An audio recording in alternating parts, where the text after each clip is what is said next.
These are the plaintiffs, Tanya and Jetta Deichman.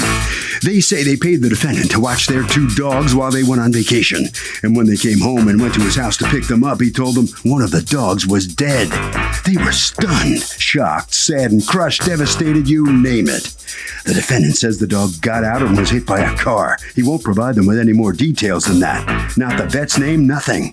They don't know what to do but are suing him in the meantime for $1,698.75, the value of their poor deceased dog.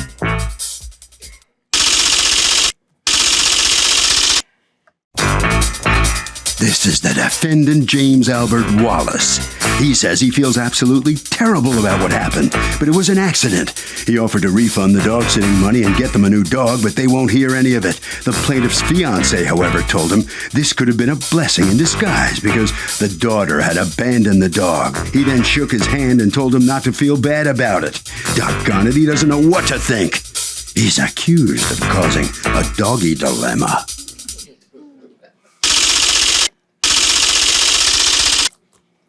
All parties, please raise your right hand. You see that? Come to order, please. Litigants have been sworn, Your Honor. Thank you. You're welcome, ma'am. Tanya and Jetta Deichman. You are suing James Albert Wallace for $1,698.75. The value of a dog that you say was killed in his care when he was taking care of it for you. Tell me what happened. Well, Judge Millan, I'm a dropout prevention teacher. I have only had one vacation in 16 years, if you can imagine that, because I teach year-round, lockdown residential facilities. And still. Yeah, it's very tough. I mean, everyone can take a vacation anyway. I never could really afford to. Okay. And I was blessed to get a fiance. We're both older, over 50. And he said, you know what, I'm taking you away. We're going to go on a 7-day cruise. You need to relax. You need to unwind. And then you can go back to teaching year-round.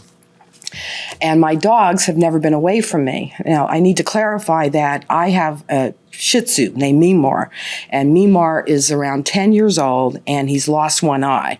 So he's only valuable to me. I love him to death, and I paid a lot for him too. But I've always taken care of Jetta's dog, Mademoiselle Paulie, who was a gorgeous Bichon Frise Maltese. What would you call her? We called her Polly. Okay. We all called her Polly because I called her Mademoiselle Paulie. But anyway, and she was gorgeous. This was her little hoodie fur jacket, and we used to dress her up. We just loved her. And she was Mimar's girlfriend. So I was blessed to have a litter of puppies from Polly as well. And I sold Polly those and Mimar? Polly and Mimar, yes, mated. And my plan was after the cruise to mate Polly. Were they the same kind of dog, or they were? No. And that's what was amazing, because shockingly, people came out of I had to actually change my phone number. I got so many calls about the puppies. They went like hotcakes. I sold them for $450 each. What kind of dog was Polly? Polly was a Bichon Frise Maltese, solid white, curly, and Mimar was a tricolor Shih Tzu.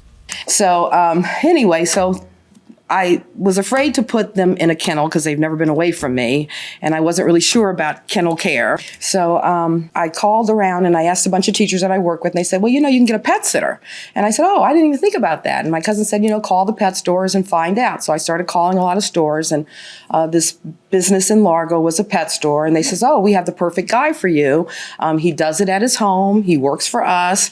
He also does like educational services about pets or animals at the schools. And I thought, oh, this is great. So I got through to him one day on duty at the pet store, and I said, when would you like to meet, and can you do this? And he said, no problem, I would love to do it. And I told him about the two dogs and, what did I need to do? And we agreed on $70 for the 7 days if I gave the food in the cage. He didn't even want to take the cage. I said, no, please take the cage. That's why I brought it. And he took the two dogs, he put them in the car, nice car, new car, everything seemed fine. And then we had to rush home and get ready to take off in the morning on the cruise. So I called from the cruise ship a few times and everything was fine, and I said, oh, great. Well, we're having a good time. He said, oh, just enjoy yourself. Everything is fine. And I did. I finally enjoyed myself. I relaxed. We came back Sunday. That'll teach you. Yeah, that'll teach me. Right. How dare you relax and enjoy yourself and recharge your batteries. And then what happened? we got back Sunday, and I called Mr. Wallace, and I said, you know, Mr. Wallace, you want us to come down and pick up the dogs? Are you going to work today? Because you go right by my condo. What would be easier for you? He says, oh, I'll bring them.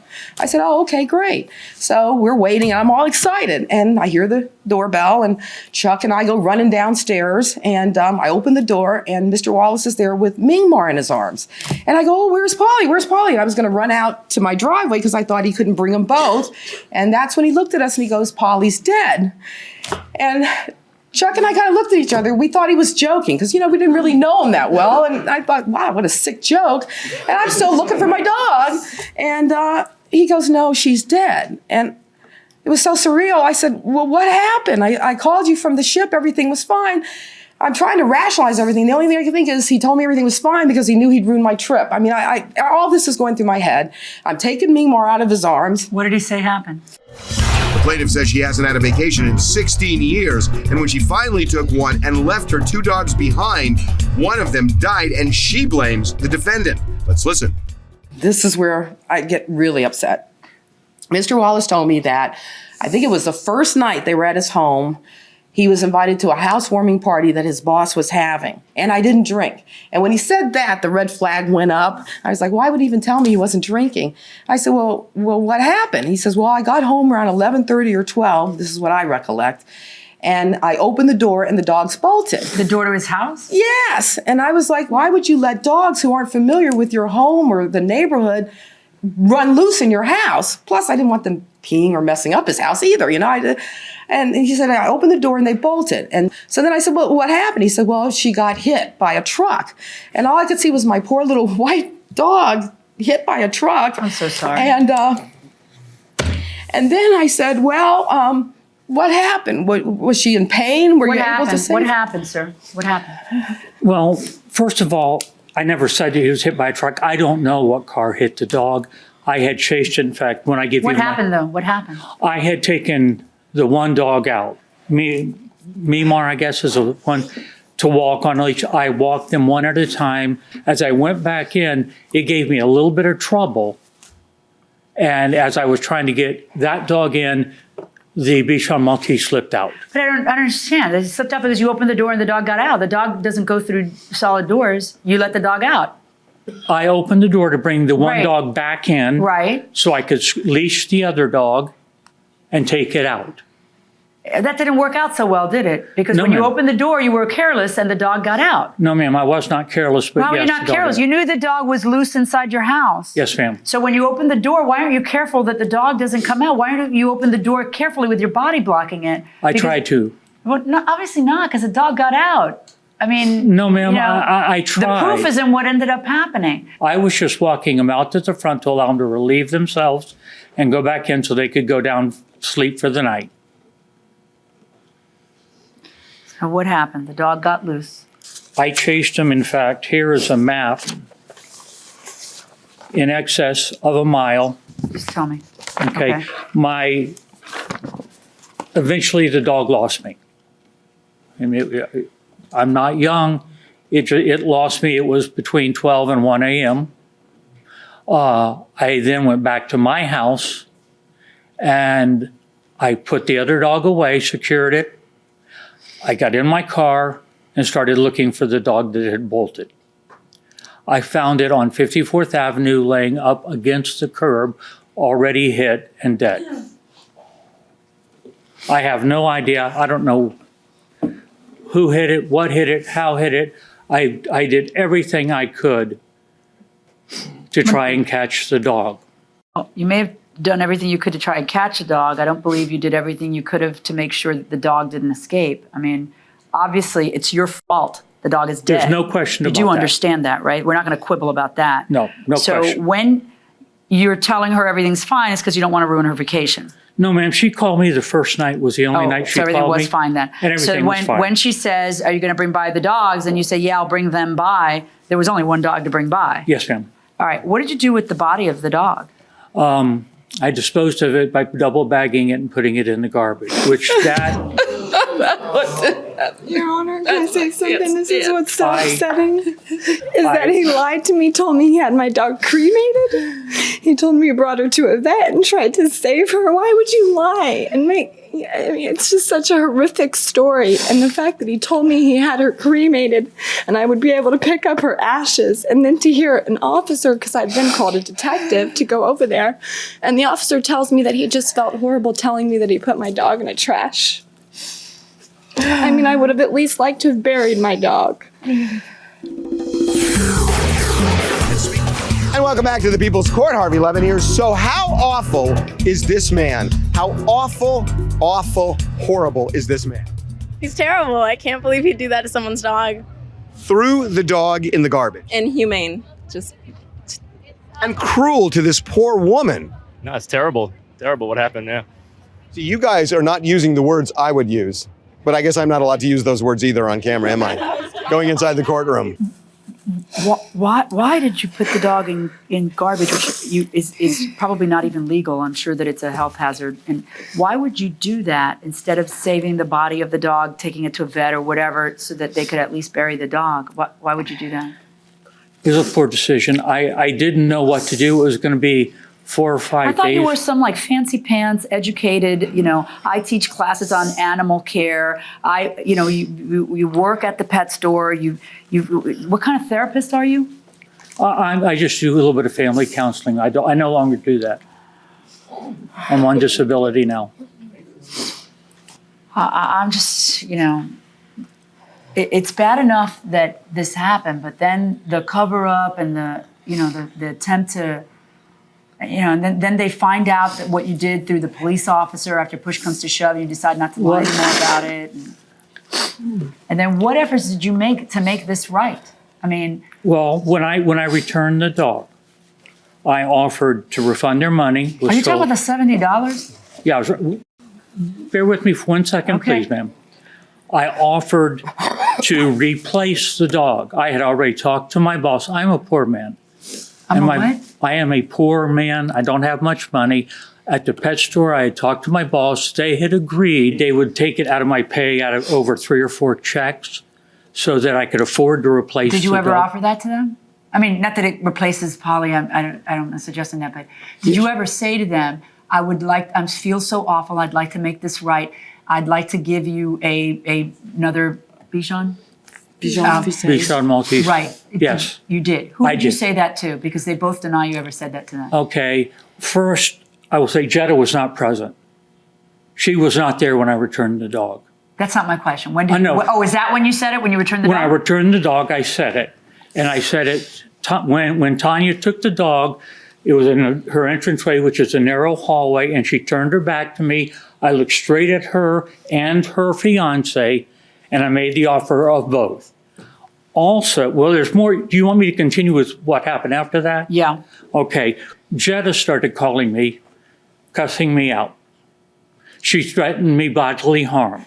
She said, I know where you live and we will get you. At which point I told her, look, the only one I had any business dealings with was Tanya. She's the only one I will talk with. Were you angry when you called him? I was hysterical when Did you say that I know where you live? I said I know where you live, and I thought that I thought he stole my dog. You Honestly, thought he I stole thought your he dog. stole her and sold her is what I thought, because he just would not give me the information on what vet he took her to. He wouldn't tell me where her ashes were. What do you think right now, though? I think that she really died and he really threw her in a trash can. Because or who would I ever think say that he such a might thing, have- right? Right. Who would say such a thing? Right. And so then of course I became hysterical. I didn't threaten you bodily harm. Judge Millon, if I might How much did you add- pay for the dog? I paid $1,300 for her in Let me see the Hudson, proof of Florida. that. We I knew you were going to say that. don't have proof. All I It's have. not- it doesn't take a brain surgeon to figure that out, but okay. No, I watch you all the time. I love your show, and that's why I wanted to come, because at least I know you do care about animals. Jetta was in North I care Carolina. about animals, I care about people, I care about doing what's right, but I What's also right. have to require proof. Yes, So, I know. Go ahead. I know. Jetta always had the papers to the dog. When Jetta went to North Carolina, all of her stuff is still in storage there. I couldn't get it out of storage. I couldn't get it here in time. I dug through all of my records to find anything and everything that I had. The only thing I had besides the pictures were all of the certificates where her puppies, I took them to the vet and I sold her puppies, and it says on there the mom and what she is and the puppies and everything else. That's all I have. Right. Now, in your complaint, you said that your daughter paid $1,000. I didn't know. Now she's saying she paid $1,300. I personally think she probably paid even more than that because she wouldn't tell me how much she would pay. But I know she paid at least $1,000 because I had seen the papers at one time. And I knew the breeder was in Hudson, and I know what that breeder charges for dogs. And I know it was a Bichon Frise Maltese. So that's all I know. Her mother was a show dog. Her mother was a show dog. May I continue with? No, you may not. All right. When you get the papers suing you, why is it that you don't call them and say, wait, I'll replace the dog for you. I'll get you another Bichon Frise? Why? I had told, well, that's part of what I was going to, you know, Miss Tanya's mother called me, raked me over the coals, and I told her the same thing. Have Tanya call me. She's the one I dealt with. She's the one Okay, I don't think you're in a position to get like irate about who's calling you. Okay, because we're not disputing a fee of $70. We're disputing the death of a dog. So if the person whose dog it originally was wants to vent a little, maybe you should just listen, given what happened. After they called the police and said I stole the dog, Okay. after they bodily threatened me, Okay. then when I got the suit, I can't afford it. Okay, well, you can figure out a way to afford it. If you can't afford it, you should be more careful with people's property. I'm finding in favor of the plaintiffs in this case in the amount of $1,300 plus your court costs. Pay the folks.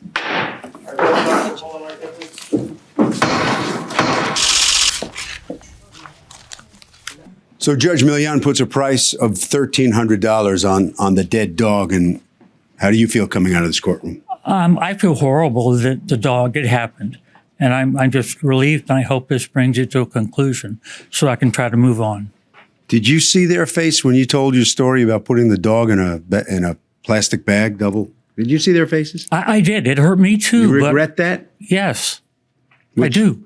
But I'm poor. I didn't have the money to do anything else. Okay. All right. Right around the corner. Okay. That's the way out. All right. So come on in here, and money is one thing. Is that enough for you? It wasn't about the money. I wanted the ashes or the body. You know, I also wanted to have more puppies. I wanted one for myself because Mimar's old now. Justice is served, and now I feel like she can be put to rest. All right. We moving on? Yes. All right. Over to Harvey.